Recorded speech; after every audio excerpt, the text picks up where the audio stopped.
புலியின் தோலை இடையில் அணிந்த புனித கடலே போற்றி. சிவவோம் நம சிவாய. கலியின் தீமையாவும் நீக்கும் கருணை கடலே போற்றி. ஹரவோம் நம சிவாய.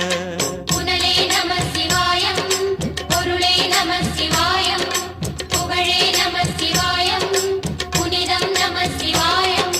நம சிவாய நம சிவாய ஓம் நம சிவாய. நம சிவாய நம சிவாய ஓம் நம சிவாய.